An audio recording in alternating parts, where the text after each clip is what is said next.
আসসালামু আলাইকুম। আমরা আজকে আইডিওগ্রাম দিয়ে ইমেজ ক্রিয়েট করা শিখবো। এর জন্য সর্বপ্রথম আমরা ক্রোমে একটা প্রোফাইল ক্রিয়েট করে নিব। ওখানে এখন আমরা একটা প্রোফাইলের নাম দিব। আমি এখানে আইডিওগ্রাম নাম দিয়ে প্রোফাইলটা ক্রিয়েট করলাম। এখন আমরা এখানে আইডিওগ্রাম এআই লিখে সার্চ দেব। আইডিওগ্রাম এআই লিখে সার্চ দিলাম। প্রথম যে লিঙ্কটা আসছে আইডিওগ্রাম এআই, ওখানে আমরা ক্লিক করব। ওখানে একটা ভেরিফিকেশান আসছে, ওটা দেওয়ার পর আমরা লগ ইনে ক্লিক করব। আর এখানে আমরা প্রথমে ইমেল পাসওয়ার্ড দিব।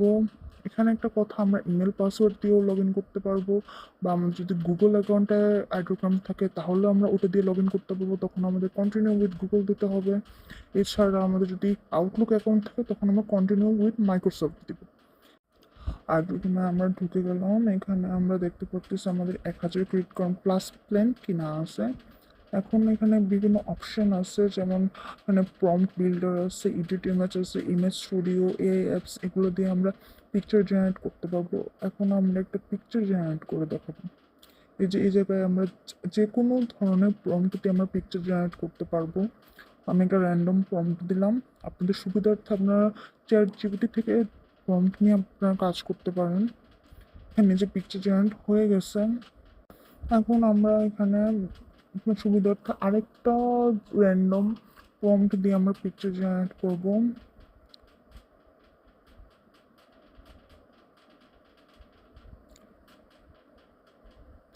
এখানে বেশিক্ষণ প্লাস পয়েন্ট থাকলে বেশিক্ষণ সময় লাগে না পিকচার জেনারেট হতে। আপনারা এখান থেকেও দেখতে পাবেন, বা মাই ইমেজে ওখানে অপশনে ক্লিক করলে আপনার যতগুলো হিস্ট্রি আছে ওগুলো আসবে।